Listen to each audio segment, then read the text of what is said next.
Muito bem, para essa noite tem uma história muito especial. Uma história que eu não tinha reparado muito na palavra de Deus, mas Ele me mostrou e tem grandes lições para nós. Então eu vou convidar você, não vou ler toda a história, mas eu vou contar para você, para que depois você leia. Está lá registrada em 1 Reis, no capítulo 21. É uma história bastante intrigante. E nós vamos, então, vou contar aqui para vocês o que é que aconteceu nesse capítulo. Nesse capítulo conta a história, um episódio que aconteceu dentro do reinado do rei Acabe. Ele era esposo da rainha, então, Jezabel, e ele queria algo que estava bem próximo do lado, praticamente do lado do muro da casa dele. E então ele, olhando lá pela janela do Palácio Real, ele viu uma vinha muito bonita. E ele chegou para o dono da vinha, o senhor Nabote, e disse assim para ele: eu quero a tua vinha, me dá a tua vinha, para que ela me sirva de horta, porque ela está tão perto da minha casa, e olha, eu te dou o preço que você quiser. Ou então, se você quiser uma outra terra muito melhor do que essa, eu faço a troca com você. E queridos, sabe qual foi a resposta de Nabote para o rei? Está lá em 1 Reis, capítulo 21 e o versinho 3. Lá diz o seguinte: porém, Nabote disse a Acabe: guarda-me o Senhor de que eu dê a herança dos meus pais. Acabe não contestou. Ele simplesmente ficou muito triste, muito decepcionado, e isso lhe causou tamanha angústia que ele voltou para casa, a Bíblia diz, de um modo desgostoso e infeliz. Tamanha era a sua decepção por não ter conseguido algo que ele queria muito, que ele não comeu. Ele foi para os seus aposentos dormir, não queria comer e estava muito triste. Isso me lembra muito aquelas crianças que querem muito uma coisa e quando não conseguem, elas ficam muito tristes. Algumas até fazem um climinha de birra. Você se lembra de alguma situação como essa com seus filhos? Pois é. Mas olha só, a rainha foi ver o rei e encontrou ele naquela situação, deitado na cama, enraivecido, triste, desgostoso, e falou: mas o que está acontecendo com você? E ele respondeu: eu fui falar com Nabote, que tem aquela vinha do lado do muro, ele não quis vender para mim. E sabe o que ela falou para ele? Ela falou assim: para com isso, fique tranquilo, se alegra, te vai comer, vai celebrar, porque eu vou te dar a vinha de Nabote para você. Olha que rainha tremenda. Então, Jezabel começou o seu plano muito bom para conseguir a vinha de Nabote. Ela escreveu algumas cartas, mandou com o selo real, e na carta dizia o seguinte: para que apregoai um jejum, trazei Nabote para a frente do povo, faça-o sentar dele diante de 2 homens malignos como testemunhas, para que digam a todos que ele blasfemou contra Deus e contra o rei. Depois levem-o para fora dos portões da cidade e o matem apedrejando-o. Esse era o plano de Jezabel para conseguir a vinha para o seu tão amado marido. Os líderes do exército, os sacerdotes, fizeram exatamente como ela mandou. Pegaram Nabote, levaram ele na presença de 2 testemunhas malignas, e o que aconteceu com ele? Ele foi condenado por ter blasfemado contra Deus e contra o rei. E ele ganhou a morte. Pois bem, a história continua. Ela chegou para Acabe e falou assim: olha, pode ir lá tomar posse da sua vinha, porque a sua vinha é sua. E Nabote falou: nossa, ele nem sabia como ela tinha conseguido aquilo. Mas ele foi todo feliz, porque agora a vinha era dele. Mas isso não era de acordo com os planos de Deus. Essa vinha pertencia a outra pessoa que não era Acabe. E sabe, Deus sempre manda mensagens quando as coisas não estão muito certas. E ele usou o seu amado profeta Elias. Vai lá, Elias, desce lá na vinha de Nabote, você vai encontrar Acabe lá, e fala para ele as seguintes palavras: assim diz o Senhor, mataste e ainda por cima tomaste a herança? Dir-lhes-ei mais, no lugar em que os cães lamberam o sangue de Nabote, cães lamberão também o teu sangue. Acabe olhou bem para Elias e falou assim: você já me achou, meu inimigo? Achei-te, porque já te vendestes para fazeres o que é mal perante o Senhor. E Deus disse ainda mais: eis que trarei mal sobre ti, arrancarei a tua posteridade e exterminarei, não só você, como todo aquele do século masculino da sua hereditariedade, seja ele escravo ou livre. Farei a tua casa como a casa de Jeroboão, a mesma maldição, por um rei que não tinha seguido os planos e as ordens de Deus. E sabe o que mais? Verso de 1 Reis 21, capítulo 25. Lá diz o seguinte: ninguém houve, pois, como Acabe, que se vendeu para fazer o que era mal perante o Senhor, porque Jezabel, a sua mulher, o extingava, que fez grandes abominações. E aí continua. E sabe, meus queridos, quando Acabe se defrontou diante dessa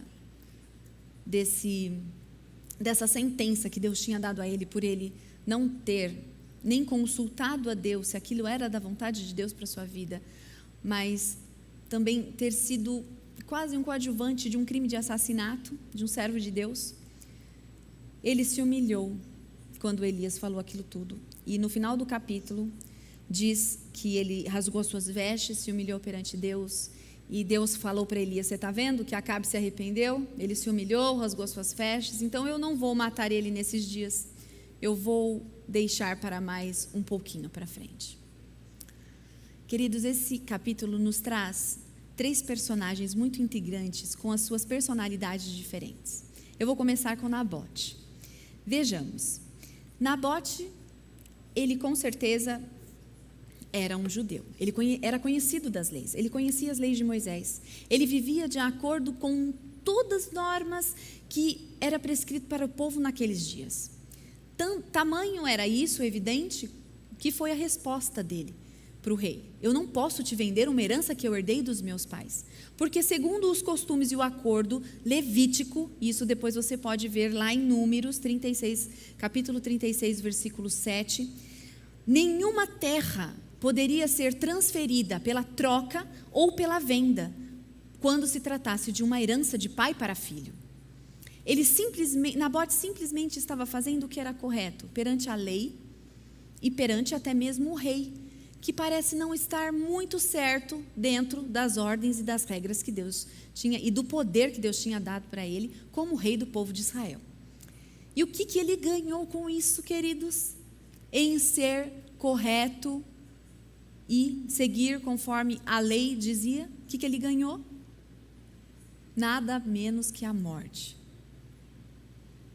Você já conheceu alguém que foi injustamente punido por algo que ele não cometeu, ou por simplesmente estar, quem sabe, numa situação ou num lugar errado? Você conhece alguém que foi, quem sabe, até morto de uma forma, uma morte de um inocente, vamos dizer assim? Às vezes a gente ouve no jornal, né? Mãe chorando e lamentando a morte de seus filhos, mas ele era inocente, ele não cometeu crime algum. Ou, quem sabe, às vezes a gente ouve no jornal alguns inocentes que saem da cadeia e que estavam cumprindo uma pena que não era para ele. E o que dizer de Jezabel, queridos? Uma rainha. Ela era esposa de Acabe e ela se uniu a Acabe por uma aliança política. Até hoje a gente ouve falar, né, em alguns países onde se tem rei e rainha, os casamentos eles são arranjados para que se tenha uma aliança entre povos, né? E o casamento de Acabe com Jezabel foi estritamente para unir Israel e Tiro. Ela tinha uma influência muito dominadora sobre o seu marido. ela instituiu tanto a adoração a Baal de uma forma que ela deveria se igualar ao Deus de Israel. Então, o povo de Israel deveria adorar Baal no seu lar, no seu templo e na rua, e tudo era igual. Era como se Baal e Deus fossem iguais, tinham o mesmo poder. Ela era obstinada e perversa quando se tratava em realizar benefícios próprios. Cumpriu-se a profecia sobre ela também, de que o corpo dela seria comido pelos cães. No capítulo 21 também você encontra isso, porque foi a sentença de Deus por ela ter assassinado um homem inocente, simplesmente para realizar um desejo, um prazer que o seu marido gostaria de conseguir. Ela personifica muito aquele princípio dito lá em Gálatas, no capítulo 6, no verso 7. Aquilo que você semeia, você colhe. Se você planta coisas boas, você vai colher coisas boas. Se você planta o que é ruim, com certeza você vai recolher como semeadura aquilo que é ruim. Mas, na história, queridos, a gente vê depois no final que poder e o mal, eles nunca vencem no final. Deus pode até permitir que algo ruim aconteça, mas é para que Ele prove o quão Ele é misericordioso, bondoso e o quanto Ele quer que as pessoas também cheguem ao seu arrependimento. E o que dizer do rei Acabe, queridos? Acabe parecia ter uma personalidade bastante influenciável, né? Pelas pessoas, pelas circunstâncias, mas ele também tinha uma personalidade bastante egocêntrica. Ele era aquele tipo de pessoa que não se pode dizer não. E quando houve um não, fica extremamente desgostoso e infeliz, não é isso que a Bíblia diz? Ele tinha uma natureza cobiçosa, e não era para ser, ele era o rei, ele tinha tudo o que ele podia querer ou ter nesse mundo. Ele exercia poder sobre um povo, ele representava um poder divino diante deles, ele deveria ter sido um rei, um líder correto e não corrupto, mas ele se vendeu, ele fez o que era mal aos olhos do Senhor, e por ter feito e escolhido o que era mal diante dos olhos do Senhor, não só ele, como todos os seus familiares, eles sofreram por ele ter não escolhido fazer a vontade de Deus e seguir os projetos e os planos segundo a vontade de Deus. Naquele tempo, os reis, quem exercia poder, sempre consultavam os profetas para qualquer decisão que tomaria na vida, seja para uma guerra. Eles sempre consultavam os profetas para saber se aquilo era da vontade de Deus ou não. Tanto que num capítulo subsequente de 1 Reis 21, no capítulo 22, mostra ali umas circunstâncias em que ele vai para uma guerra e o outro rei fala, olha, não é melhor a gente consultar os profetas? Sabe, queridos, será que nós temos consultado a palavra de Deus? Será que nós temos consultado os livros da profetisa para saber quais são os planos de Deus para a nossa vida? E será que em todas as decisões que nós temos tomado, nós temos seguido as orientações divinas? Outra forma de refletir sobre este capítulo também é que nós estamos falando de uma situação familiar. Acabe e Jezabel tiveram uma filha, que relata aqui que ela também foi rainha, povo de Judá, Atalia. Sabe, queridos, qual tem sido o nosso exemplo para os nossos filhos? Será que estamos ditando uma conduta correta para formar o caráter dos nossos filhos semelhante ao de Jesus? Olha só, eu trouxe para você a leitura do capítulo 32 do livro Orientação à Criança. Se você não leu antes de ter seus filhos, não tem problema, vale a pena voltar a ler, porque você também vai ter os seus netos. E a nossa realidade hoje é muito diferente. A educação não fica apenas sobre mãe, sobre pai. Às vezes o pai ou a mãe precisam sair para trabalhar e a educação acaba ficando em cima dos avós. Será que a conduta deles também tem sido coerente com a vontade de Deus? Olha o que a serva do Senhor fala lá na página 119, no capítulo A Responsabilidade dos Pais. Obra mais importante é esta, dada por Cristo, moldar o caráter de seus filhos, não só para essa vida, mas para a eternidade. Se negligenciarem a obra que lhes foi confiada por Deus, a sua atitude insensata de disciplina os colocará na classe dos que se afastam de Cristo e fortalecem o reino das trevas. Queridos, em nome de Jesus, eu como mãe, e acredito que você também como mãe e pai, jamais vai querer criar um filho para ser servo do inimigo de Deus.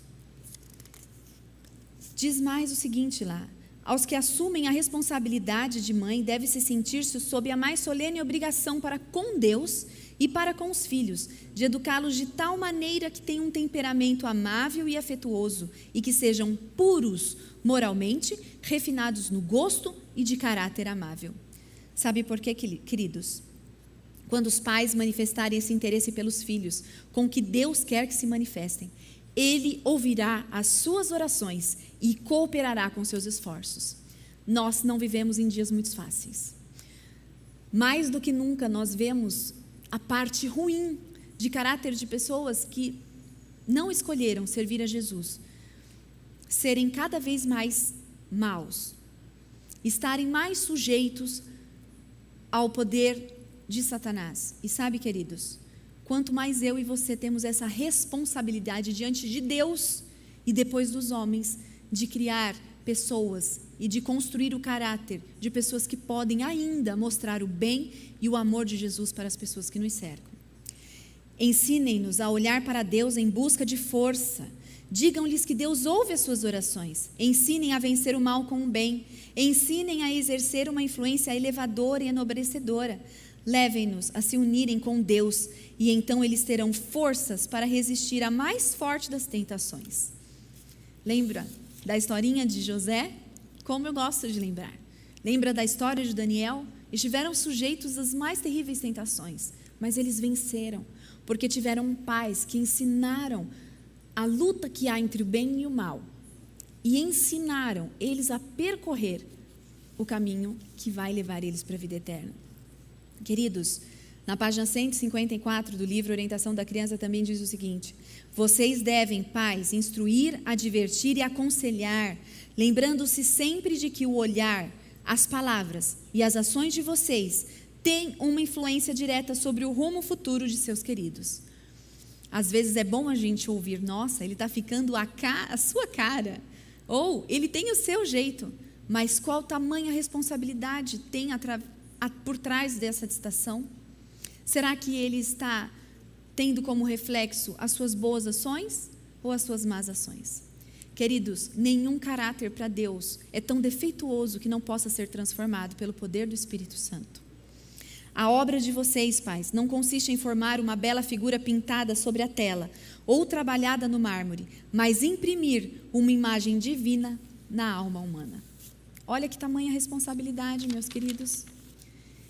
Uma qualificação de caráter que eu acho que faltou muito para Acabe e para Jezabel, sabe qual era? Algo chamado piedade. Vocês já ouviram ou já pesquisaram alguma coisa sobre piedade? Piedade no dicionário tem o seguinte significado: devoção, amor pelas coisas religiosas, religiosidade na sua forma, mas compaixão pelo sofrimento alheio, consideração, dó, misericórdia, benignidade, sinônimo, qualidade ou virtude daquilo que não faz o mal. Se você olhar para Jezabel, ela deve ter tido uma instrução religiosa muito forte, porque quando ela foi para morar com Acabe, ela levou com ela 450 sacerdotes de Baal e todas as coisas. Então a religiosidade para ela era algo muito forte. Mas, queridos, ela não tinha a verdadeira religiosidade. E sabe qual é o mistério da piedade? Eu descobri isso lendo a Bíblia, queridos, e eu queria compartilhar com vocês. Está lá em 1 Timóteo, no capítulo 3, no versinho 15 e 16. Paulo revelou para Timóteo qual é o mistério da piedade, e eu queria revelar para vocês também essa noite. Olha o que está escrito lá. 1 Timóteo, capítulo 3, 15 e 16, que já apareceu para você. Fique ciente de como se deve proceder na casa de Deus, que é a casa do Deus vivo, uma coluna e baluarte da verdade. Evidentemente, grande é o mistério da piedade. Aqui, Paulo estava falando para Timóteo como ele tinha que se portar dentro da igreja, não só na igreja, mas como testemunho para as outras pessoas. E ele diz, evidentemente, grande é o mistério da piedade. Aquele que foi manifestado na carne, foi justificado em espírito, contemplado por anjos, pregado entre os gentios, crido no mundo e recebido na glória. De quem ele está falando, meus queridos? Se você respondeu, Jesus está certo. Ele está falando de Jesus. Então, qual é o mistério da verdadeira piedade? É Jesus. Quanto mais nós buscarmos revelar Jesus para os nossos filhos e construir um caráter semelhante ao de Jesus, a sociedade seria muito melhor se não tivesse deixado de lado as palavras e instruções de Cristo que Ele deixa em sua palavra. Um caráter semelhante a Jesus é o que nós devemos todos buscar constantemente, dia a dia, para mim, para você e também para os nossos filhos. Não é fácil. É fácil? Nós estamos vivendo na era digital. Exemplo aqui o nosso culto. Eu estou na sua casa, congregando com você, mas através da telinha. Nós, da classe dos juvenis, nos reunimos todos os sábados, às 11 horas, mas também pela telinha. As crianças estão tendo aula pela telinha. Nós estamos estudando, nós estamos revendo amigos, não de forma muito presencial, quem sabe não muito numa aglomeração, porque já tem famílias que se unem, não uma aglomeração com mais de 20 pessoas, vamos dizer assim. Mas, queridos, talvez essa tenha sido a forma, talvez Deus tenha permitido acontecer isso, para que a mensagem possa chegar num instante em que nós estamos aqui em Cotia, lá nos Estados Unidos, ou em Goiás, ou em Recife, em qualquer lugar do mundo. E chegará ainda para mais pessoas quando essa mensagem estiver gravada no YouTube e qualquer pessoa vai poder ali acessar para assistir. Que herança você está deixando neste mundo para pessoas que estão ao seu redor? Sabe, queridos, me veio à mente algo muito interessante. Pelo WhatsApp, pelo Facebook, estava correndo um videozinho de um senhor de 90 anos que tinha ido... estava sendo julgado nos Estados Unidos, porque ele estava dirigindo em alta velocidade. Eu acho que muitos já devem ter assistido esse videozinho. E sabe o que aconteceu? Ele foi explicar para a juíza, um senhor de 90 anos de idade, por que ele estava em alta velocidade. E ele disse assim para a juíza: é porque eu estava socorrendo o meu filho que tem câncer e precisava ir para o hospital.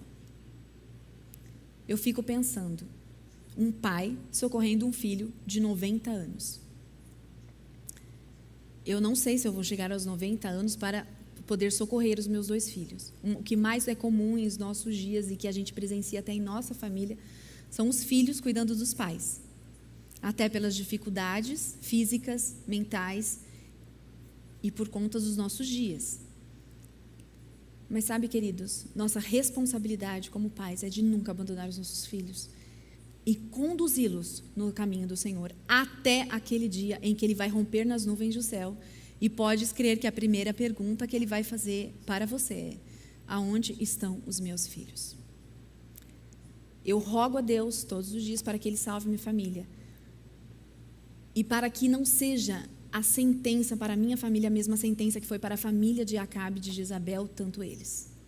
Mas para isso eu reconheço que eu preciso moldar o meu caráter semelhante ao de Jesus. E sabe, querido, no livro Profetas e Reis, e também na orientação à família, falando sobre modulação de caráter, fala que nós somos uma pedra brusca. E Deus vem com martelo e com aquela outra ferramenta que é bem pontiaguda, parece um prego gigante, e Ele vai tirando as arestas. Eu costumo dizer para os meus filhos, às vezes, quando eles dizem: ai, mãe, estou com uma dor no joelho, meu pulso está doendo, estou com uma dor no ombro. Eu falo: filho, crescer dói. E é o seu corpo que está crescendo. E às vezes traz um incômodo e até mesmo uma dor. Sabe, querido, se transformar o caráter semelhante ao de Jesus pode trazer dores, pode trazer privações, pode trazer sofrimentos, mas sabe o que Jesus diz para a gente? Eu venci o mundo. E o que Ele mais quer é ter a joia preciosa dele lá no reino dos céus. Foi o versinho que ele disse para Nabote, lá no finalzinho do capítulo 21, versículo 3. Sabe, queridos? Ele morreu sendo fiel às regras. Ele morreu sendo fiel ao que ele acreditava que era correto, que ele não deveria vender ou comercializar uma herança que ele recebeu do pai dele. Será que o seu filho, quando crescer, ele vai poder dizer: a herança que o meu pai ou a minha mãe deixou para mim foi seguir os passos de Jesus? Que essa seja a sua escolha, que essa seja a minha escolha, de deixar como herança para os meus filhos o seguir a Jesus. Porque com certeza não vai haver herança maior. Podemos sim deixar bens para os nossos filhos, bens materiais, que vão promover uma vida economicamente mais tranquila, quem sabe, para eles trabalharem, para eles conquistarem mais até coisas, mas nada vai valer a pena do que termos conquistado o mundo e termos perdido o reino dos céus, que Cristo, de uma forma tão gratuita, de uma forma tão benevolente, tem oferecido a cada um de nós. É uma questão de escolha sempre, e que a sua e a minha escolha seja servir ao Senhor.